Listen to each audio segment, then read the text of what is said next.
Welcome to Dangerous Policy. I'm Charlene. I'm Crispin. This is our Week in Review. Dangerous Policy is a platform aimed at intelligent people where we discuss important issues facing life and society. How's your week, Crispin? Good. Actually, I just remembered. So Charlene has asked me when we do the Week in Reviews to sign off with ciao for now. I'll try and remember that.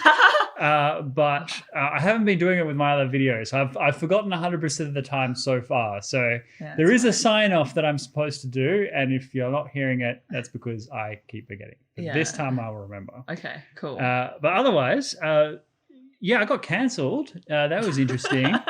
Cancelled, really? Yeah, I mean, real step down in the quality of my enemies, I have to say. Like that, these people are your typical kind of neo-Marxist, supremacist, woke Bolsheviks, right?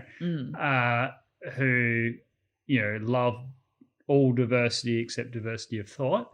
And this is still playing out. So I can't really comment too much about it now, but believe me, I'll be doing a video on this when all the saga is over. It is quite a hilarious story. Yeah. So there's that. But of course it was inevitable. I'm here talking about controversial subjects. Yeah. People are going to get upset. Have you ever been cancelled before?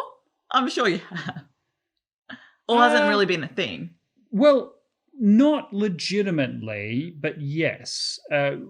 Probably 5 years ago now, so a while ago, people seem to blame me for Donald Trump's election victory. I know it sounds crazy, but it was a crazy time. Donald Trump was thought to be a absolute aberration of history, and that the Russians must have got him into power or something. Like people lost their minds when he was elected, and because I had been writing probably 4 dozen articles in the lead up to the election explaining that he was going to win and why. Yeah. People seem to think that my predictive ability in that respect was indicative of some kind of nefarious insider knowledge as to him being, assuming power. So I was actually cancelled from a few platforms because people saw me as some kind of ideological threat. It was really bizarre. Like the moment where my career really should have taken off, being the guy that got the election right and all of this sort of stuff,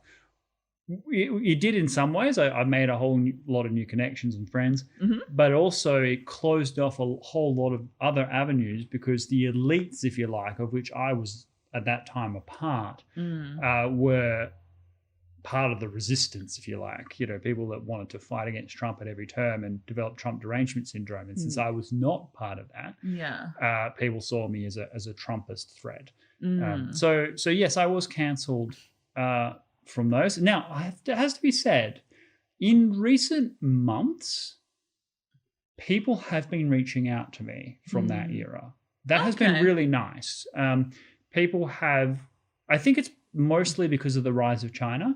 They see that, well, with Trump gone in, at least temporarily, and China marching on, we could see eye to eye when it came to the rise of China, even if we didn't have a same perspective of domestic American politics. Yeah. And for those reasons, they reach out. Yeah. I think also some people have started to see the threat that I've seen for a while when it comes to some of these coercive ideologies, if you like, that are infecting our modern politic, and they're becoming more resistant, or at least more aware of threats to the traditional liberal tradition. So for those reasons, people have been kind of reconnecting, which is great, and I'm certainly open to that. I'm no one's permanent enemy. Now, I really apologize. Yeah, I know. We're getting all this out. We're getting a lot of alarms in the background. That's because, this is, a dense metropolitan area.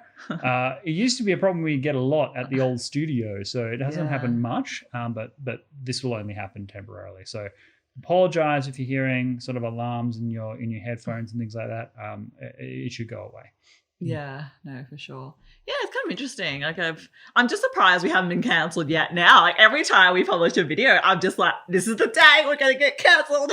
Because there's some videos I'm editing, I'm kind of shaken. But surprisingly, like in a good way, is that they've been like people respond to the videos quite positively, like with open minds. And maybe that's the people we attract, perhaps. We can be cancelled in two ways. You can be cancelled by Deplatform. you can be deplatformed. Your YouTube could cancel us. YouTube could come along and say, you're off the platform. And YouTube as a business model has three main constituents. It has the viewer, the 2 billion people that watch YouTube, every day. It has the content creators, which is people like us, and it has the advertisers. And YouTube has two main restrictions, if you like, or full philosophical constituents when it comes to restricting content. One is political backlash. Will they get their own, restrictions, regulations, blowback, media coverage, etc., by allowing certain people on the platform? Yeah.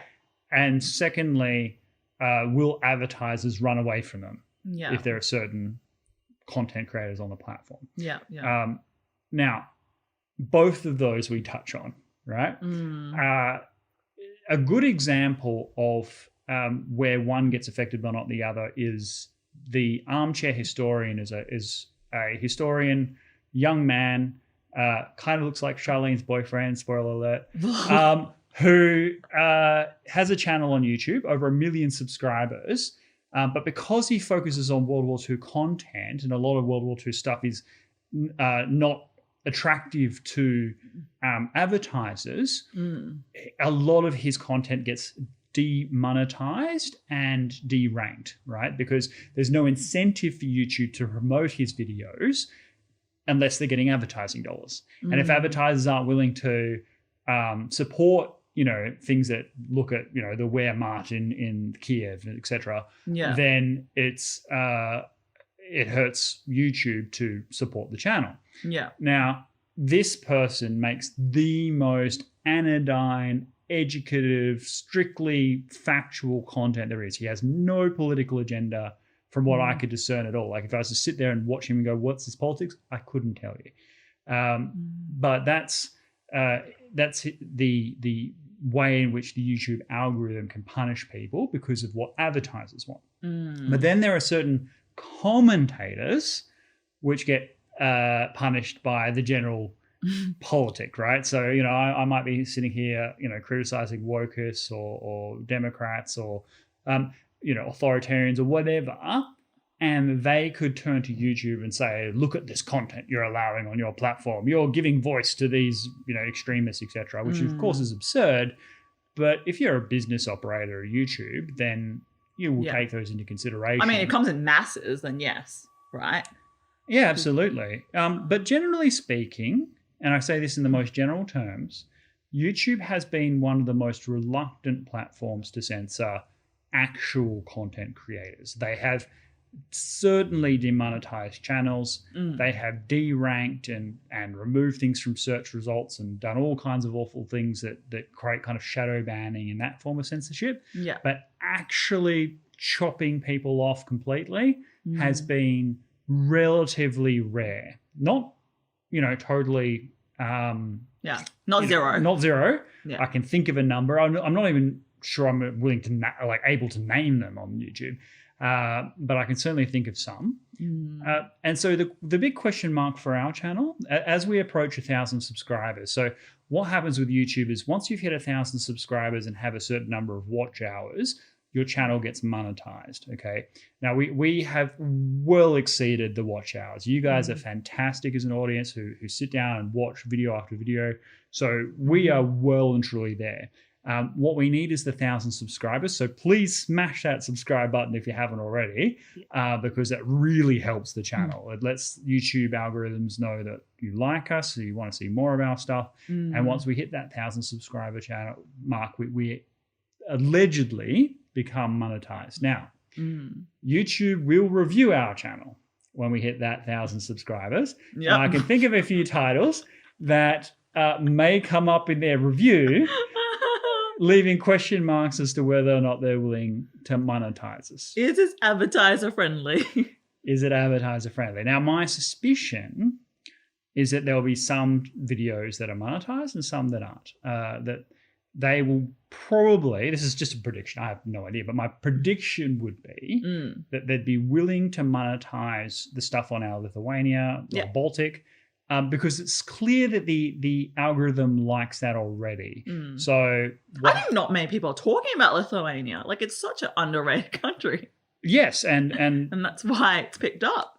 Absolutely. And in fact, YouTube knows that, right? Yeah. So YouTube is seeing the people who live in the Baltic region as underserviced by YouTube content. So if you live in Lithuania or Sweden or Latvia or Estonia or that part of the world, Belarus, they go, okay, who's on YouTube there? And they go, all right, well, what sort of stuff are they watching? How much time are they spending watching YouTube?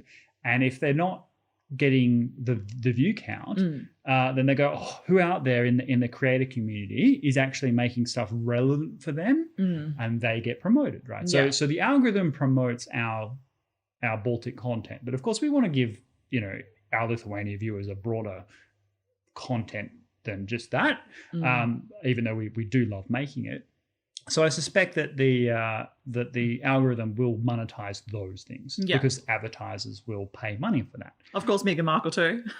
Well, yeah, I mean, Meghan Markle. So she's joking about this now. I am, but I'm kind of not. She needles me about Meghan Markle. Yeah. Every day. I was like, just another one. Or like, you still have to talk about the other princess. Yes, Princess Mary. I will do a video on her. She's the Australian princess who's the crown princess of Denmark. Matter of fact, we might even be able to meet her. That's not beyond the realms of possibility. They come to Australia regularly.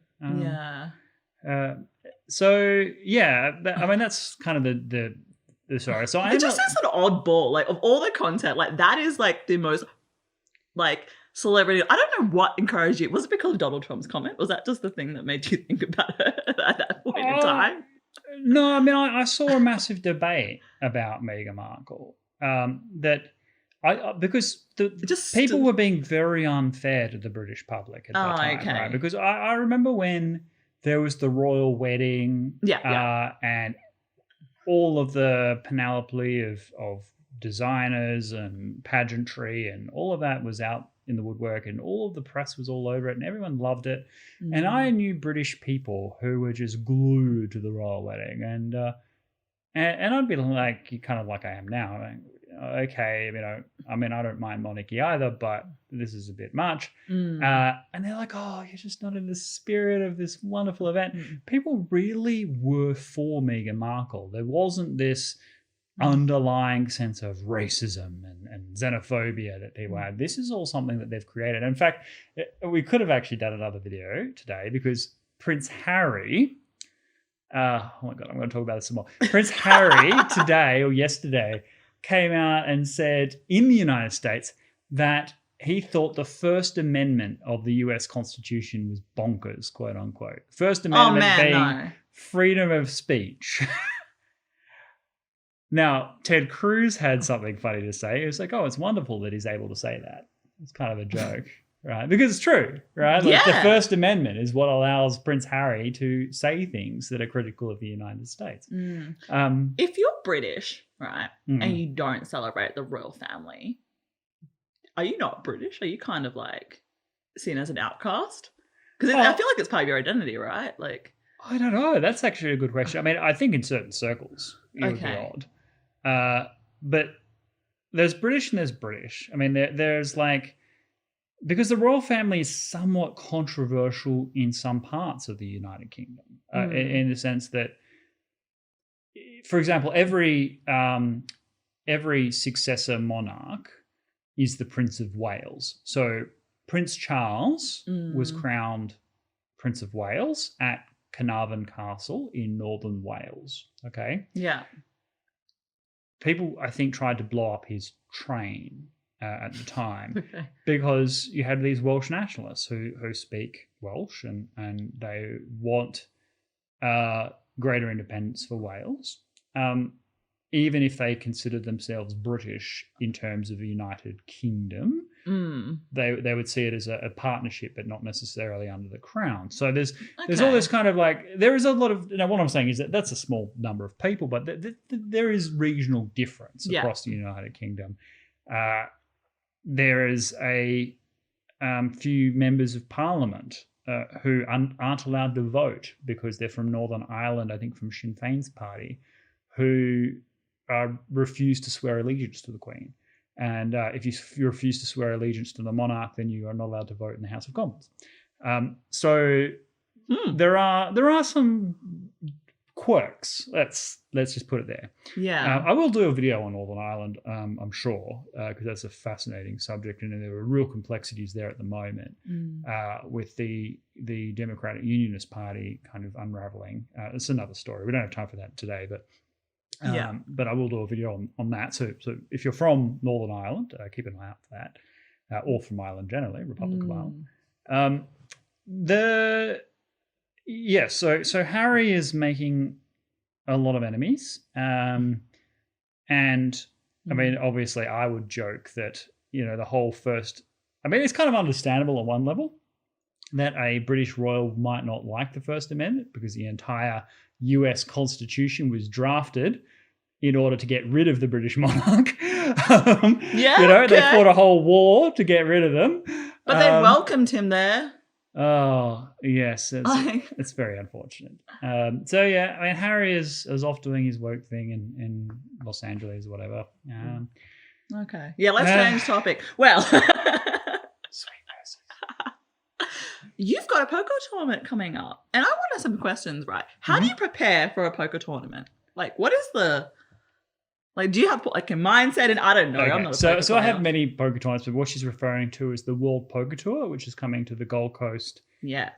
In Australia. So beautiful setting to play poker. World Poker Tour is one of the great extravaganzas of the poker calendar. They obviously globetrot the world, as the name implies. And winning WPT events is what puts you in the highest echelons of like the poker luminaries. A very small probability that will happen to me this time around, but one can hope. How do you prepare for poker tournaments? Well, first of all, you need sleep.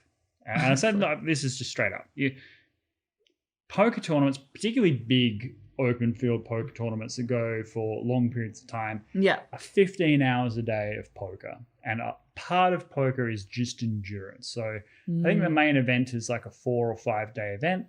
That's if you don't bust out. Yeah. So that means that every day you have to get up and be absolutely sharp and be able to make decisions throughout the day that are incredibly difficult, be put in very tough spots, put your opponents in very tough spots, and make appropriate decisions under extreme stress over long periods of time. Yeah, that's very difficult to do. If you think about a game of chess, right? So under FIDE rules, a typical chess game, I think, is 40 moves for 2 hours on the clock each. So, and given the average game will go for about 40 moves, then you're looking at a 4-hour game. Okay. Yeah. Whereas a poker tournament lasts days and days and days. How long is one move? I don't play poker. How long is one move? Okay, so within a poker hand, you have several decision points. The first decision you make is pre-flop. So when you get 2 cards, the first decision is whether or not to play your hand. At all. Yeah. Okay. Then let's say you bet. So you're the first person in, raise first in. You bet. Then you wait for other people to act. They either fold, call, or raise. If they raise, the decision falls back on you. What to do next? Do you fold, call, or raise? Yeah. And you do that. And then in Texas Hold'em, the flop comes out, so 3 cards. You have another round of betting on that score. The turn, another round of betting, and then the river, another round of betting. Yeah. So decision points are basically, when you bet, if you call someone else's bet, or if you raise someone else's bet, or call someone else's raise or fold. So, probably up to 10 decisions in a hand, let's say, and then 30 hands an hour. So it's a pretty rigorous process. Yeah. So yeah. Is it like the movies? Are you actually doing like math in your head, or is it like instinct? Well, it depends on the movie, is what I would say. I mean, you get some movies that are like I mean, James Bond's Casino Royale is quite a great film in its own right, but the poker in it's absurd. You know, straight flush, royal flush. Like that does not happen in poker. What happens is your opponent can be put on a range of hands based upon the order of play. Yeah, yeah. And they can in turn do the same for you. And then based upon where your opponent is in their distribution versus how frequently they bluff, etc., then that will determine your action in a given situation. So think of poker as a infinitely more complicated version of rock, scissors, paper. Okay. So if I'm throwing rock 100% of the time, you should be throwing paper. Yeah. Right? But as you start throwing paper more often, I should be throwing scissors. Yeah. And we get this interlocking relationship where we start both altering each other's play. Poker is like that, just on a mind-bogglingly more complicated scale. Do you learn to read people better because of that, or read the probabilities better? Whatever that means. Oh, okay. So there's different forms of. No, these are good questions. The live tells. I mean, some people swear by them. Some poker players that I absolutely admire swear by them, but they are overrated in the popular consciousness for sure, right? Like most good poker players have learned to limit their physical tells, and to rely on them is precarious. Certainly there are times and places for it, but basing decisions entirely on someone's physical tell is usually fraught with error. What you need is a fundamentally sound poker strategy based on good fundamentals, and then other things can alter your decisions down the line, whether it be physical tells or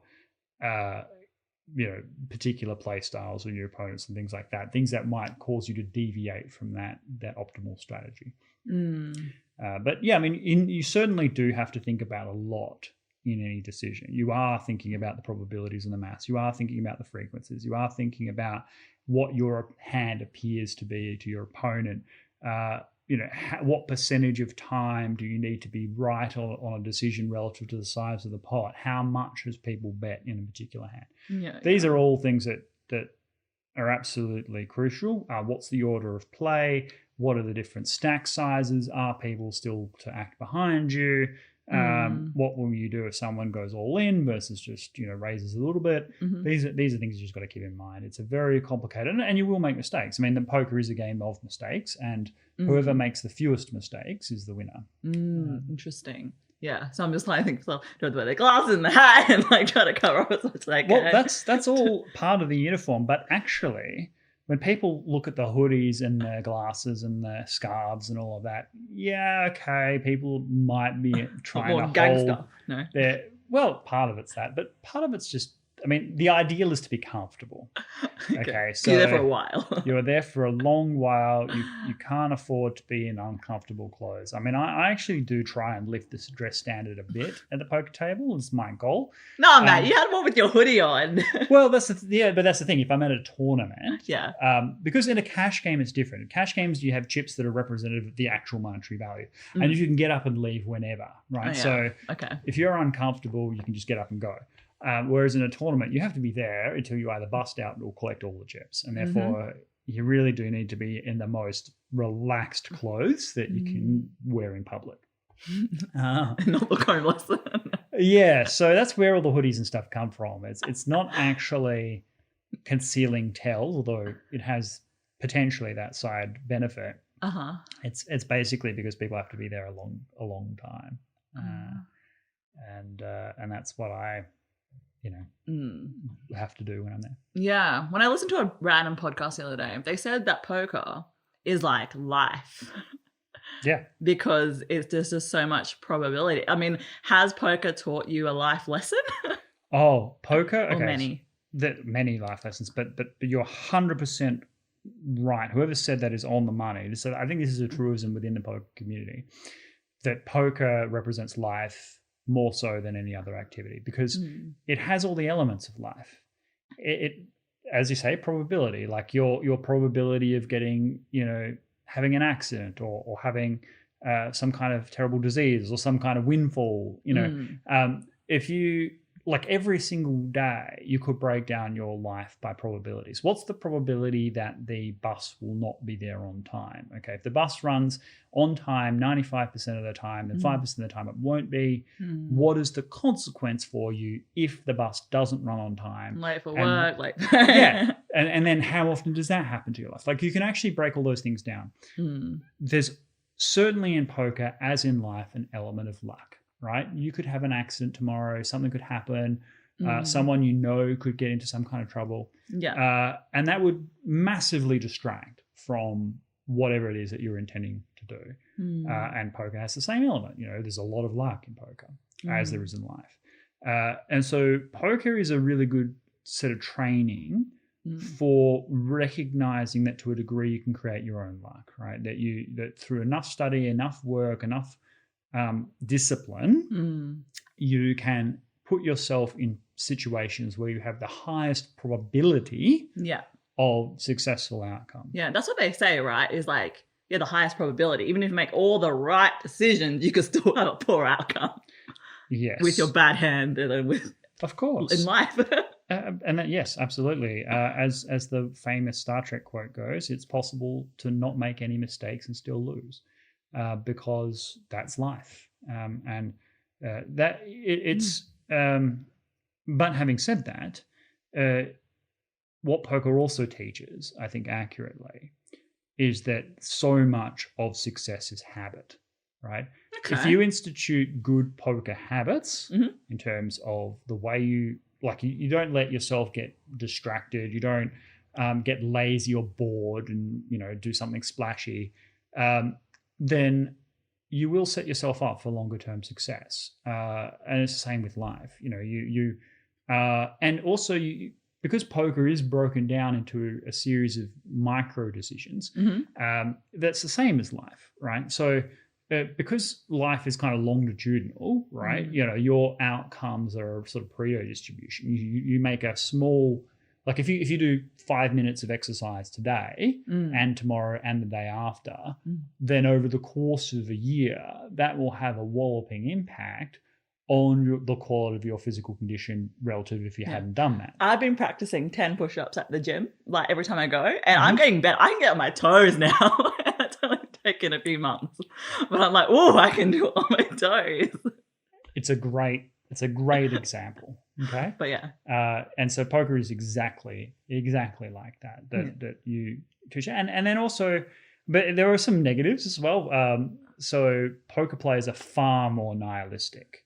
Oh, really? Okay. Yes. I think this is something that actually should be researched. It's not, but it should be.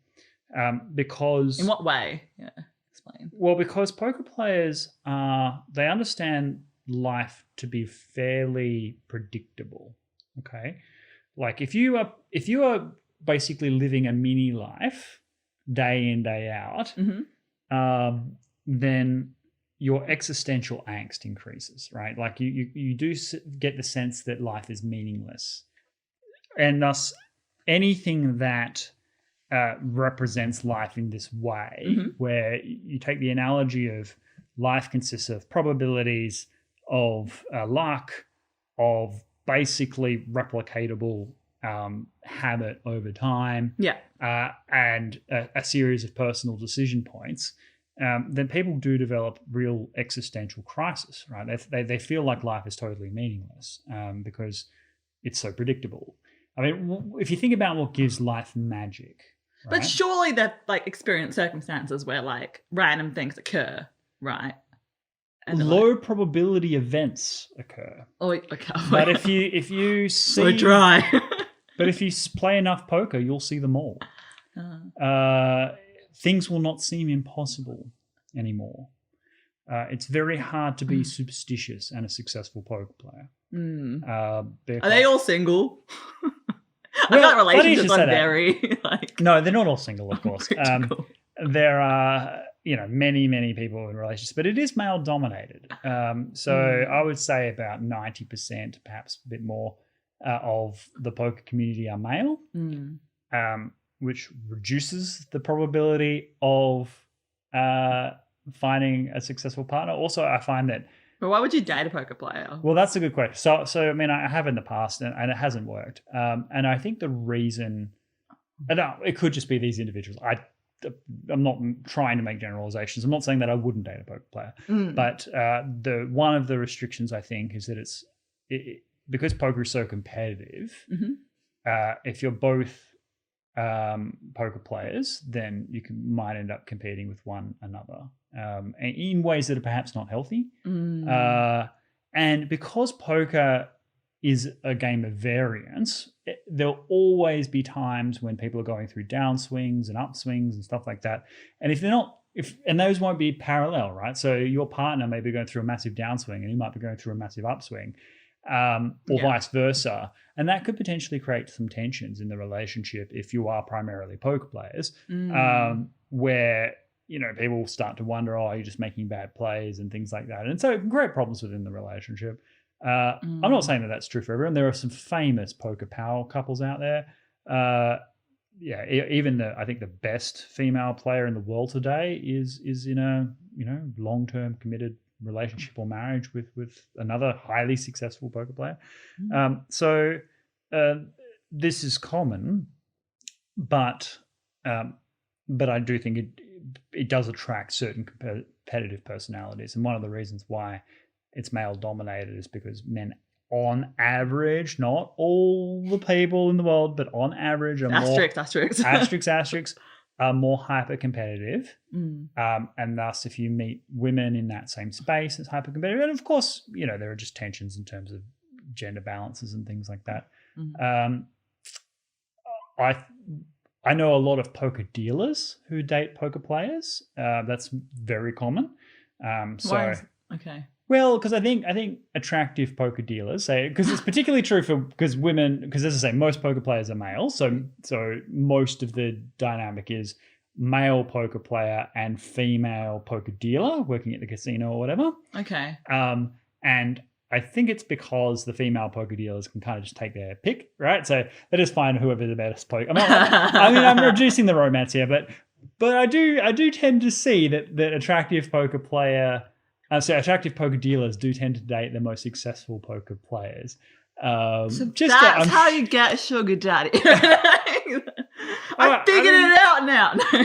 Yeah, this is one of those trends, which I think, because I think, like people are attracted to success. No, fair enough. So there's that. But I do think one of the drawbacks of the poker world is that it can limit a guy's ability to meet plenty of women. Yeah. But there are so many other casino games. Like, why did you pick poker? Did you try? Have you tried? Probably. Oh, yeah, but I mean, the other poker games are just gambling, and with a house edge you can't overcome. Like, I don't recommend it. The poker is the only game where a player can win, right? Because you're competing against each other. Yeah. Not against the house. House always wins. I mean, they don't set up games that players compete. I think I think if you're a guy,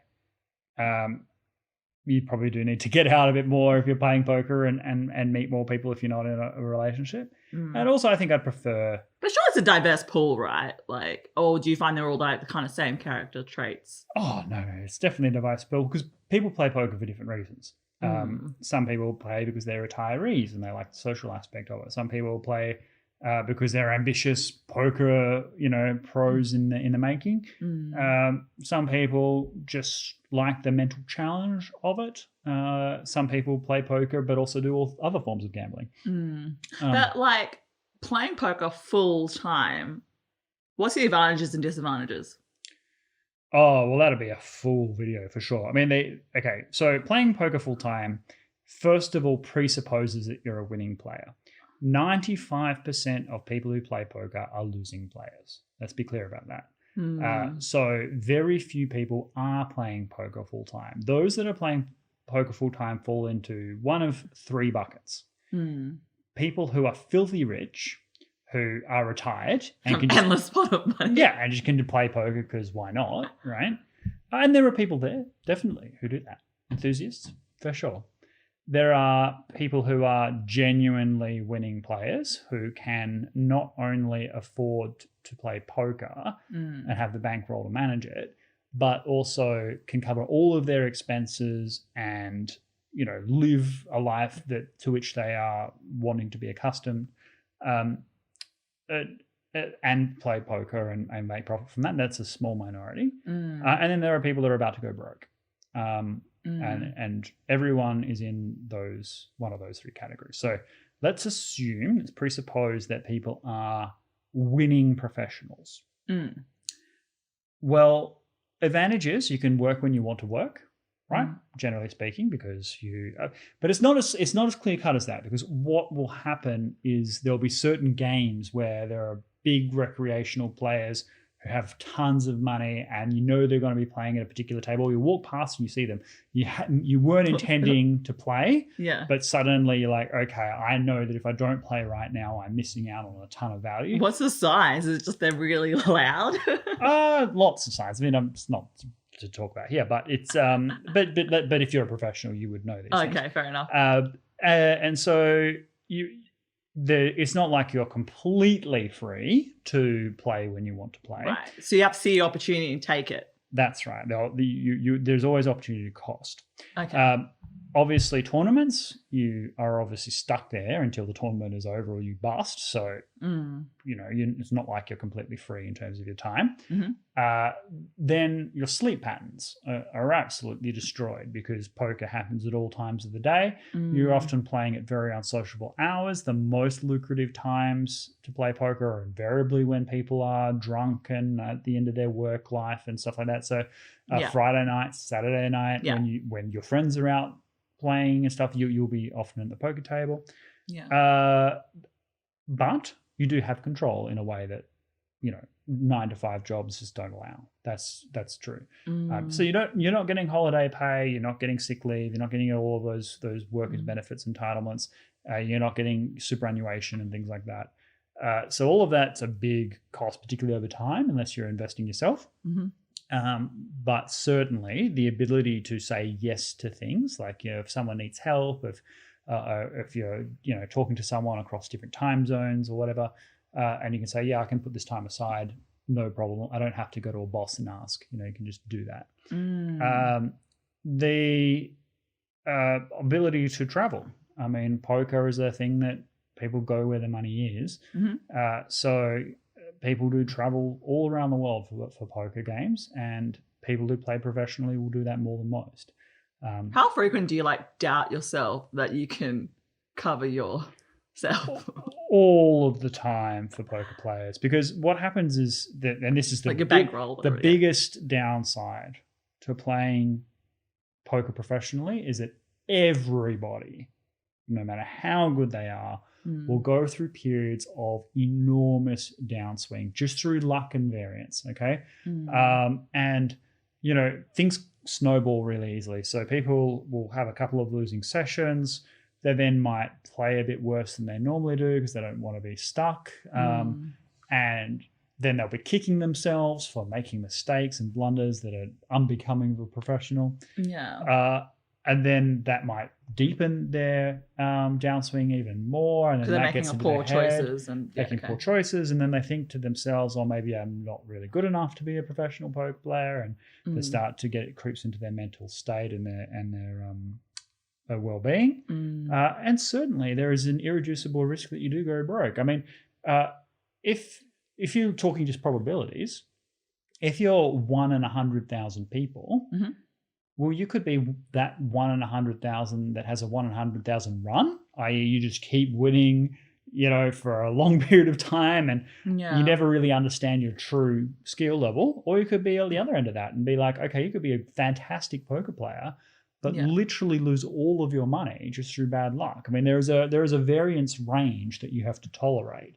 And that really depends on your bankroll. So if you've got enough money put away in the bank, and you know what your long-term win rate is as a poker player, you can start to control some of that, but only within certain parameters. Like you don't have that. Like there aren't many jobs where you can go to work each day and at the end of the month have lost thousands and thousands of dollars. True. poker is definitely a game where that can happen, a profession where that can happen. You can go for months, particularly in tournaments. People can go for almost a year without winning anything. So it's a bit heartbreaking. I mean, it's definitely not for the faint-hearted. It'd be crippling, yeah. And people are, it'd be demoralizing. It would really call the question. And then, and poker also requires a degree of honesty with oneself that is very hard to attain. That everybody has an ego, not least in poker, which is a competitive sport.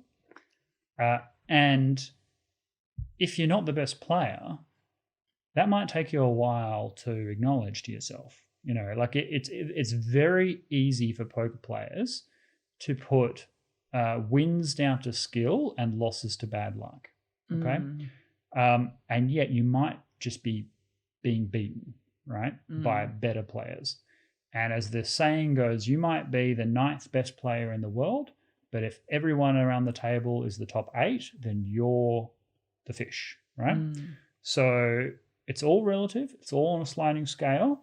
And professional poker players are ruthlessly honest with themselves, if they're good, about where they sit in the pecking order and actively seek out games where they have an edge. That's tough to do. So recreational players don't think that way. Some of them even go out and try and find the best players so they can have really challenging competition. I know, the billionaires of the world who play poker, they don't want to play against, Joe Bloggs at the corner shop. They want to play the best of the best, right? Well, they can afford to. And they can afford to. So but most people go to play poker where there's a seat available and they know they're going to have some fun. Whereas professionals have to be much more selective about that. So there's a lot of downsides. It's also very isolating often. Like some people kind of live in stables, so they have various poker players around them. They all work together. They all have pieces of each other when they're playing tournaments and things like that. They all sit down and study together, and when they analyze each other's hands and so on. That's true, I think, particularly for a lot of young men who kind of grew up together, perhaps playing poker. But I think when people get married or have kids and stuff, it's obviously very hard. And those things are never super long lasting. And also, it's a difficult way to make an easy living in many respects. People have to study. People have to analyze their own hands. There's a lot of boring stuff that happens away from the table. People have to keep up with the latest theory because it's a game that's evolving all of the time. I mean, how is it evolving? Well, because it went through several revolutions. So up to 1970 odd, there was it was all about the underground mafia, smoke-filled rooms, all of that stuff that you see in the movies, right? TV movie, Then in 1970, the World Series of Poker happened, where for the first time, people could just play for more than money. They could win titles and rankings and championships, and they could become celebrities.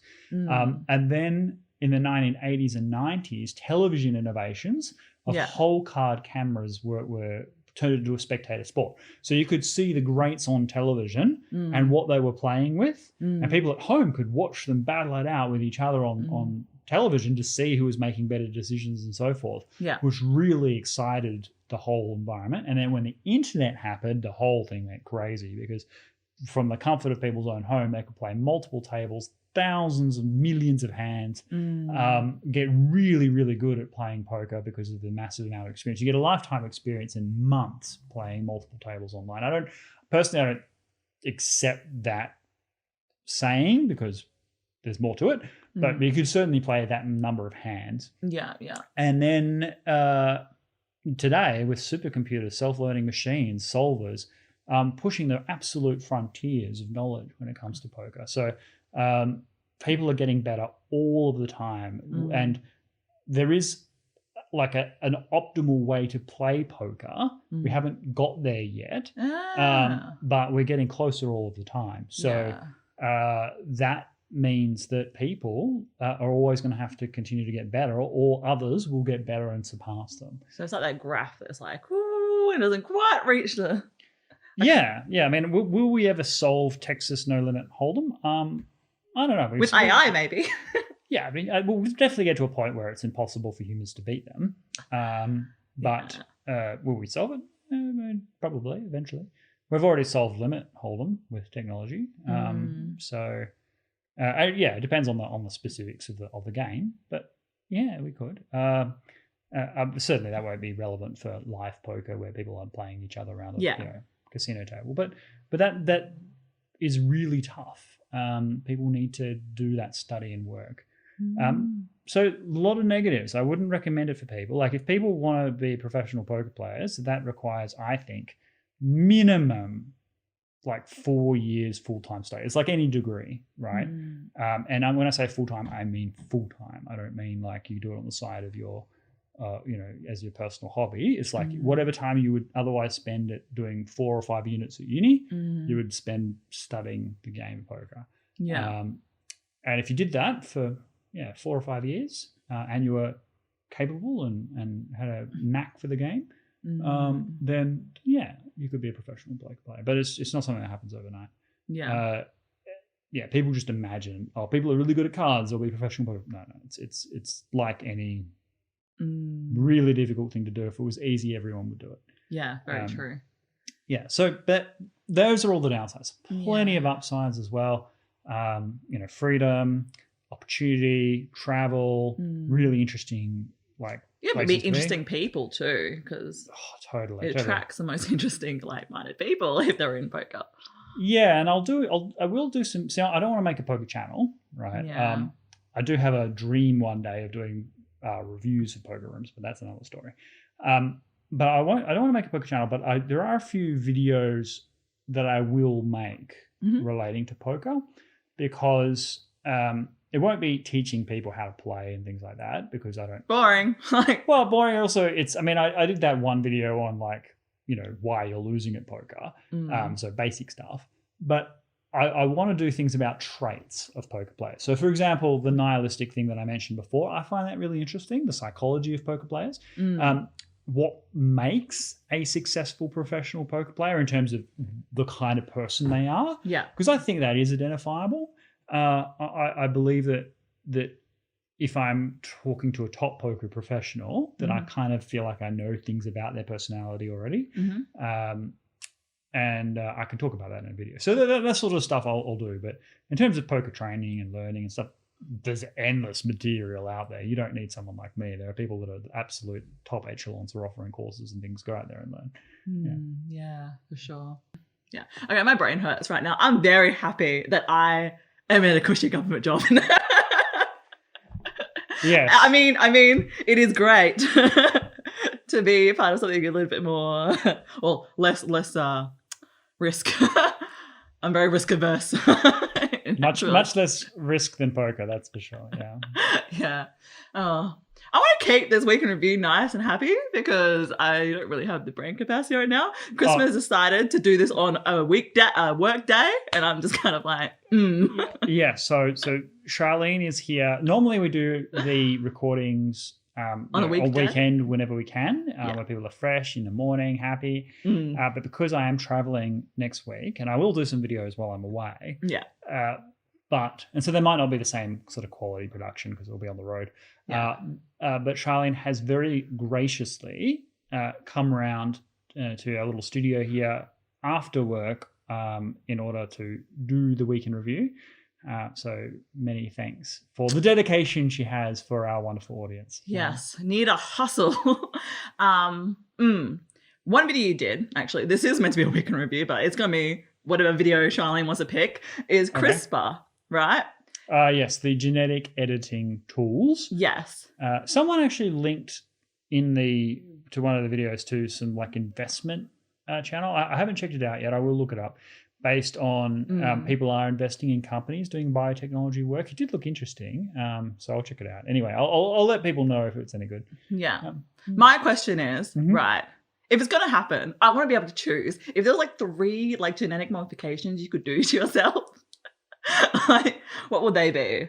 Well, no matter how tall a guy is, a guy should be taller. That is definitely just a must. I'd like to be a polyglot. I want genetic materials to learn languages quick. That's a great idea. Yeah, I want to be able to communicate to the world. being able to talk in languages, being one. No, I think that's a good one. You want to steal my genetic idea? That one. Yeah, that's good. I mean, I know you're struggling to learn Chinese, so I can understand. Oh, it's so hard. Peppa Pig is too fast for me. Yes. Thus, it's a no. It's a good idea. I think that's a good one, and possibly even within the realms of possibility. With what? It might even be possible because you think about how toddlers learn languages, right? They learn languages 25 a day, 100 a day, some crazy number of words, which. Yeah, if we could reactivate that part of the brain as an adult when we want to learn more languages, we might be able to. Yeah, our brain actually, like, and this is what I'm doing right now, is like we have to like soak our brain in the new language in order for us to even hear the sounds. Because when you grow up in like a country and stuff and you hear a foreign language, it just goes one ear and out the other because it's like material. Oh, don't need that kind of quick decision making that we have to rewire. Absolutely. Whereas when you're a toddler and a baby, you're like, I need everything. Feed me. Yeah, 100%. No, you got it in one. Yeah. So what's another trait? Another trait, I would speed up. I know this sounds bizarre, but I would speed up my right hand. If I mean, you won't be able to see it on this. Maybe you can, but see how fast because I'm left-handed. See how fast my left hand fingers move. Oh, yeah. Right? Do you want to be ambidextrous or like... No, I don't really care about being ambidextrous, but when I'm trying to play piano and things like that, because piano pieces and things are written really for the right hand, it's really frustrating to know that my left hand could do all of the chords like really quickly, but my right hand just can't move that fast. And so it's just a product of my brain. I don't know why that is. So I would do that. Yeah. I'm just very this hemispheric dominant, I guess, right side of the brain, I guess. I would fix my eyesight. I have very terrible eyesight. Like, I am like one of the highest grades of eyesight, and it's just terrible. I can't, like, this would be out of focus for what we see here. The microphone is just in focus, and I have contact lenses in. Yes, fixing my eyesight would be great as a genetic modification. Yes, get rid of the tinnitus. So I have tinnitus. I think Americans pronounce it tinnitus or something. Yeah. Now, I'm very grateful to the cartoon Archer, which is one of the best all-time cartoons, with Sterling Archer, where he has tinnitus from too many gunshots near his head. And what it is, it's ringing in the ears. Now, most people know what it is because they'll go to a concert or something and they'll come out and they'll get it out. Yeah. But only a portion of the population has it permanently, and I'm regrettably one of those people. So I have in my head a noise that is constant and loud and always there and never turns off. Even when you sleep? When I sleep, no, but it's there as soon as I open my eyes again. Yeah. And yeah, it's as real as any noise out there, like for me in my head. Like I know it's not because, it's in every context. And it can be replicated outside of my head. So we could play a 10,000 hertz kind of noise, and that would kind of represent the bzzz sound that goes on. So it's a very frustrating thing to live with, particularly when you say at a poker table and you need to concentrate. So you never live in silence then? I never live in silence. Yeah, so for example, I'd really love to do those weightless sensory deprivation pond things that you kind of get. Oh, yeah. I'd love to do that, but all I would be left with is this penetrating noise in my head, for which there is no cure. So I would definitely fix that, because basically it's a consequence of damage to the cochlea. Yeah. Wherein the theory, this is all theory, once certain parts of the range of the hearing goes, your brain has a kind of inbuilt amplifier. It's like turns it up to try and compensate for the lack of sensory input. Yeah. And like a normal amplifier, you get static when you turn it up too much. And that's what the brain is doing. And there's not really a way, like there are theoretical ways to train it out, but I don't think they're real. So yeah, it's an unfortunate thing. I mean, I'll probably do a whole video on living with it because I think it'd be a popular video, if nothing else. I think millions of people live with it, and I think people do feel better when they know other people live with it because it's kind of weird. Well, I have no idea. Well, yeah, and it's like it's kind of weird being completely sane but having a phantom noise in your head, right? Like, yeah, it's a strange thing, right? You have this auditory phenomena that isn't observable in the real world, but is absolutely real for you, and thus it can be a little bit intimidating to think that look, you could maybe insane, but obviously it's not that. You're otherwise perfectly normal. I know that my grandfather I remember when I first got it as well. I was about 15 or so because very few people are born with it. And it kind of came and went when I was 15, 16, be about when it first started happening. And I was talking to my grandfather about, because we actually have like identical ears. If you look at photos of him young, we have the same ears. And he's like, yeah, I live with tinnitus and I've had it, and I don't even think about it anymore. I've lived with it for many decades. And then, and as I was probably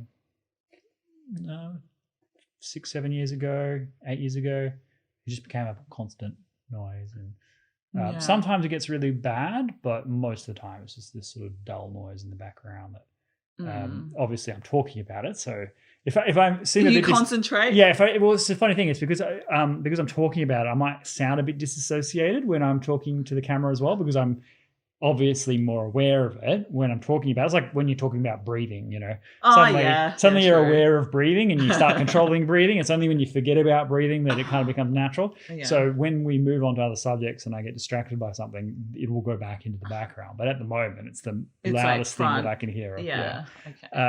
Another skill or another thing I would train my genetic material for is to swim properly. I can float. I can't even float, actually. But is that a genetic thing? Is that just a skill that you work on by actually learning to swim? No, like it's just I've tried.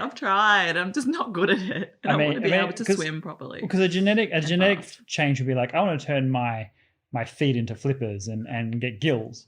That would be a genetic model. Pardon me. That would be a genetic modification. But the strength and whatever, the body structure in order to swim properly. So you're blaming the body structure. I don't know. Like I feel like swimmers have broad shoulders and like they all. That's true. So there's like a you see those Chinese drug cheats? They're all got like. Yeah, probably. Yeah, it could be really cool to like be able to be comfortable swimming in deep ocean. But yeah, that's probably about it. Gills would be cool. Like you see those. The like movie Waterworld and stuff where people have gills, like where their rib cage is down there and they can breathe both air and water. Okay, that'd be really cool. Yeah, I want that too. Just like next level, like cool. Was there anything else really? Well, no, because then you can get really wild and wonderful. Like think about those parachuting spiders, those little things that can create. So like being a Spider-Man, like being able to create webs, like that'd be pretty sick. So it depends how far you want to take it, right? Like if you want to adapt anything you see in the natural world, then you could go hell for leather. That's true. Be able to like land as perfectly as a squirrel does. Oh yeah, at whatever height. Yeah, exactly, and to be able to slow your fall down so you don't hurt yourself. So you maybe like you have like a secret kind of parachute sort of thing, like or one of those, as I say before, parachute spiders, those spiders that can create little webs and use them. If you could do that as well and kind of like create a parachute out of a web and float down, you could take this as far as you. Yeah, that's true. Yeah, that's true. I don't know how well science will go, but maybe. Well, that's all I want, really. Yeah, I mean, the progression will be fairly obvious. It'll start with removing genetic diseases, right? So, of which you've only got a percentage chance of inheriting. So, most of it will start in infancy, and they'll be like, okay, you've got Huntington's disease, 50% chance of you passing that on. Every parent's going to be like, nope, don't want that. So that will be where it begins. Then there'll be like probabilities of developing certain things. So, you've got a history of breast cancer in your family. Therefore, I'm not saying she does, but I'm just generally audience, that then you can do things to remove those risks or greatly reduce them. Yeah. And then it'll come to perfecting the human mind, increasing height, increasing agility. Oh my gosh, the Olympics would be insane. Oh yeah, it'd be nuts. Like, because think about it, like now, like they show like drug clearances and all that kind of thing, and men and women's competition anyway. But then, like on a next level before you're even born. Well, it might have the because I'm one of the critical people out there of biological men being in women's sport, particularly contact sport. But maybe it'll solve that problem if we have genetic modification that makes women every bit as powerful as any man. Then maybe it won't matter anymore. It'll be a competition for the best geneticist as to who could create the perfect athletic human specimen, rather than what biology they have. Yeah, that's true. I'm like in my head, I'm like, inject more Y chromosomes, but then you're not a woman anymore. Like that's just it would just be weird. It's gonna get very weird. I mean, we're a long way from it, but not so long from it. It depends. Like is 30 years a long time or a short time? A lot can happen in that time. If you think 30 years ago and the world we are today, I mean, what's it going to be like in 2050? I mean, considering we could get like 5-6 vaccines within the year, like that's pretty cool. Like, yeah, I mean, like that's no one had heard of the internet 30 years ago. That's true. Completely different world. Now we are uploading volumes of data to the internet through this video that would have taken a country a year to do back in those days, using all the resources and panoply of the state. Panoply is my favorite word for the day. What's that mean? Panoply is the like a great assemblage of different things. So, that's my definition anyway. So basically, if you're talking about a circus, right? Yeah. A panoply that goes into a circus would be like all the panoply of a circus. So tents, animals, performers, audiences, all of that sort of stuff. It's a panoply. It's like all of the different elements that make a whole. Okay. All the panoply of war, right? I.e. soldiers and military equipment and ammunition and all of that sort of stuff.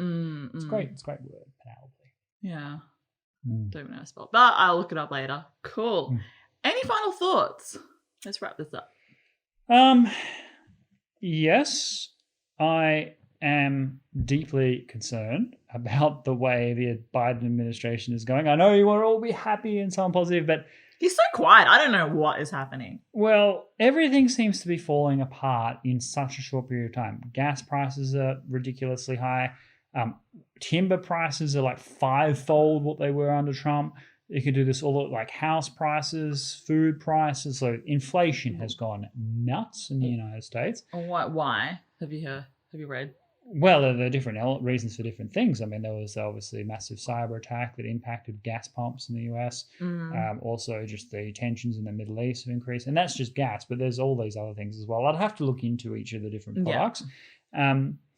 But also job numbers in the US are nothing like they had predicted them to be. And the Biden administration is looking for other people to blame, scapegoating. It's not at all clear that the Biden administration is succeeding in anything. You had all these deals in the Middle East with Trump, with all Israel and Bahrain and UAE and Morocco and so forth. Well, that's all fallen to bits. We've got because who keeps accountable of that relationship? Well, in the Biden administration, it would be Secretary Blinken and Secretary of State Defense. Who look after that sort of stuff, but they're not doing a very good job. So Biden says America is back. America is back. Well, back where? We haven't backwards. Backwards, yeah. We haven't seen. Yeah, nice quip. I mean, we haven't seen leadership from this administration on basically any subject. Yeah. So I'm worried about that.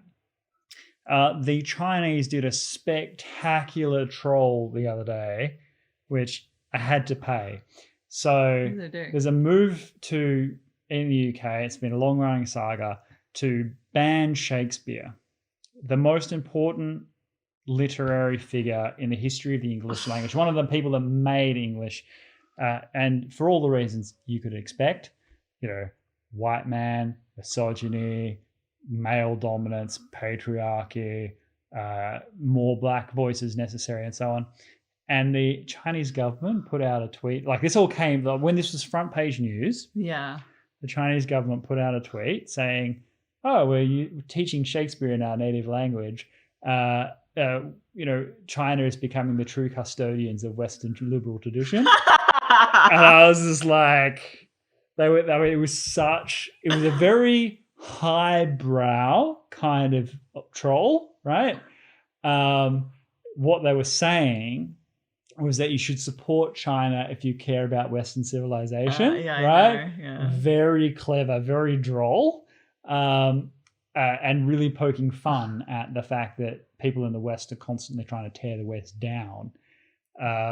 And so I quote tweeted it, right? I didn't just like and retweet, but I quote tweeted it, and I was like, man, not a fan of the Chinese regime, but that was clever. That was a good move, and hats off to the propaganda machine of the Chinese government who put it. And it wasn't even Mandarin. They were it was like Tibetan.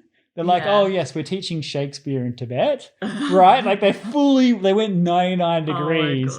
That was just, I'll leave a link to it in the description. You can go watch it for yourself. They had all these performers like learning Shakespeare. So good. So painful. Oh man. Yeah. But they really hit the nail on the head with that one. So there were two final thoughts, but that was a... Yeah, no, for sure. My final thought is we did watch Blade. So that was on our journey to become more cultured. And it was great. Like, I felt like it was definitely fast-paced. No scene, again, I don't know, the 90s just are so good at not wasting time. It's my final thought in a weird way. It's a well-paced film, yeah. Yeah, very well-paced. And it felt like real in terms of, his, like, when he reconnected with his mum at that final scene, and then but then his mum was like, I don't know, I don't care about you, like, kind of thing. And that would obviously happen. Like, yes. And you have to understand how difficult that would be to do today. Oh yeah, absolutely. Like, because you got like a black man, black lead, whose mother's abandoned him on screen, right? Yeah. For a white guy. Yes. Whereas you'd be reluctant to do that in the current climate to make any sort of person of color a villain of any sort. The most, and someone else, another great content creator has made this observation recently, but many others have, that Black Panther, the Marvel comic film, the single most overrated film in modern history. Like, people were falling over themselves to find new ways to praise that brave breakout movie. No, it was fine. Never watched it. Yeah, it's okay for a couple of hours, but I found the movie to have some deep flaws when you think about it. So, for example, they're celebrating traditional African culture, and yet they had the most brutal system of government. Like, basically, people were fighting it out for leadership, and the whole movie could have been averted if they had a proper system of checks and balances.